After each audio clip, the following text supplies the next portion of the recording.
നിങ്ങളോട് ആരെങ്കിലും നിങ്ങളുടെ വെയിറ്റ് എത്രയാ എന്ന് ചോദിച്ചാൽ നിങ്ങളിൽ ഭൂരിഭാഗം പേരും അതിന് ഉത്തരം നൽകുന്നത് കിലോഗ്രാമിലായിരിക്കും.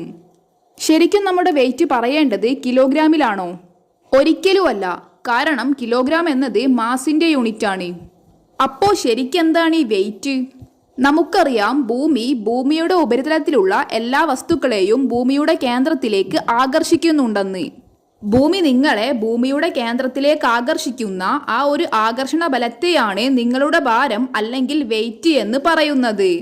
ബലത്തിന്റെ SI യൂണിറ്റ് ന്യൂട്ടൺ ആയതുകൊണ്ട് വെയിറ്റിന്റെ SI യൂണിറ്റും ന്യൂട്ടൺ ആണ്.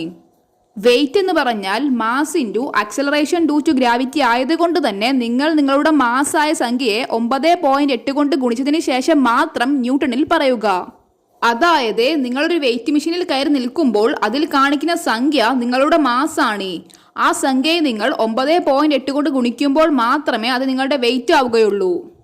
സോ ഇത്രയും കാലം നിങ്ങൾ നിങ്ങളുടെ വെയിറ്റിന് പകരം നിങ്ങളുടെ മാസാണ് പറഞ്ഞുകൊണ്ടിരുന്നത്. അടുത്ത പ്രാവശ്യമെങ്കിലും ആരെങ്കിലും നിങ്ങളോട് വെയിറ്റ് ചോദിക്കുമ്പോൾ വെയിറ്റ് തന്നെ പറയുക.